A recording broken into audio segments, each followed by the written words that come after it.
Hi friends, welcome back to our English channel tell English. ఈరోజు వీడియోలో రోజు మనం మాట్లాడుకునే కొన్ని చిన్న చిన్న ఫ్రేజెస్ చూద్దామండి. అన్నీ కూడా రోజు మనం మాట్లాడేటి. ఇవన్నీ కూడా అప్పుడప్పుడే ఇంగ్లీష్ నేర్చుకునే వాళ్ళకి, అంటే బిగినర్స్ ఉంటారు కదా, వాళ్ళకి చాలా యూస్ఫుల్గా ఉంటుందండి. నచ్చితే ఒక లైక్ చేయండి. అలాగే ఇలాంటి మరెన్నో వీడియోస్ కోసం సబ్స్క్రైబ్ చేసుకోవడం అస్సలు మర్చిపోద్దు. ముందుగా అయితే ఏంటి అంటాం కదా, అయితే ఏంటి జరగనివ్వు అంటాం కదా, దానికి సో వాట్ అని ఇంగ్లీష్లో అనాలి. అలాగే తయారవ్వు అని చెప్తాం కదా, దానికి ఇంగ్లీష్లో గెట్ రెడీ అని చెప్పాలి. అలాగే కిందికి దిగు అని చెప్పడానికి గెట్ డౌన్ అని చెప్పాలి. అలాగే లోపలికి రా అని అంటాం కదా, అలాంటప్పుడు గెట్ ఇన్సైడ్ అని చెప్పాలి. అలాగే ఫోన్ చెయ్యి నాకు, లేకపోతే ఫోన్ చెయ్యి అంటాం కదా, అలాంటప్పుడు make a call.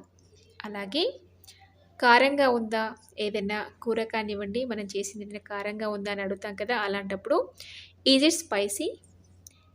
It spicy అని అడగాలి. అలాగే కథలకు అని చెప్తాం కదా, అలాంటప్పుడు డోంట్ మూవ్ అని ఇంగ్లీష్లో చెప్పాలి. అలాగే చాలా కష్టం, ఈ పని చేయడం చాలా కష్టము, ఇది చాలా కష్టంగా ఉంది అంటాం కదా, అలాంటప్పుడు వెరీ డిఫికల్టీ. అలాగే ఇంకా చెప్పు, ఇంకేమైనా విషయాలు ఉన్నాయి ఇంకా చెప్పు అంటాం కదా, అలాంటప్పుడు టెల్ మీ మోర్. అలాగే చీకటి పడుతుంది అని మనం చెప్తూ ఉంటాం కదా, అలాంటప్పుడు ఇట్స్ గెటింగ్ డార్క్. అలాగే ఎందుకు కాదు, ఇది ఎందుకు కాదు అని అడుగుతాం కదా, అలాంటప్పుడు వై నాట్ అని ఇంగ్లీష్లో. అలాగే రాసుకో, నేను చెప్పేది రాసుకో అని చెప్తాం కదా, అలాంటప్పుడు నోట్ డౌన్ అని ఇంగ్లీష్లో చెప్పాలి. అలాగే నన్ను నమ్ము, నేను చెప్పేది నిజమే, నన్ను నమ్ము అంటాం కదా, అలాంటప్పుడు బిలీవ్ మీ అని ఇంగ్లీష్లో చెప్పాలి. అలాగే ఇంకా ఏమైనా అని అడుగుతాం కదా, ఇంకేమైనా ఉందా అని, అలాంటప్పుడు ఎనీథింగ్ ఎల్స్ అని ఇంగ్లీష్లో చెప్పాలి. అలాగే ఇక్కడే ఉండు అని చెప్తాం కదా, ఎక్కడికి వెళ్ళకి ఇక్కడే ఉండు, అలాంటప్పుడు స్టే హియర్ లేదా అక్కడ ఉండు అంటే స్టే దేర్.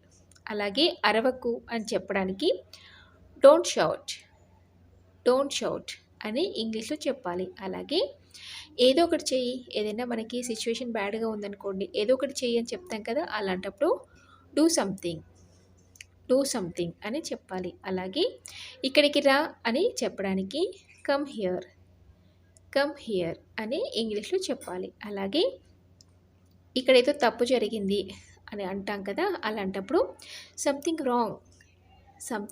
రాంగ్ అని ఇంగ్లీష్లో చెప్పాలి. చూసారు కదా, ఇవన్నీ కూడా రోజు మనం తరచుగా యూస్ చేసేటివే. మీరు కూడా నోట్ చేసుకొని అవసరాన్ని బట్టి యూస్ చేయండి. అలాగే మీకు ఈ వీడియో నచ్చితే తప్పకుండా ఒక లైక్ చేయండి. అలాగే మీ ఫ్రెండ్స్కి షేర్ చేయండి.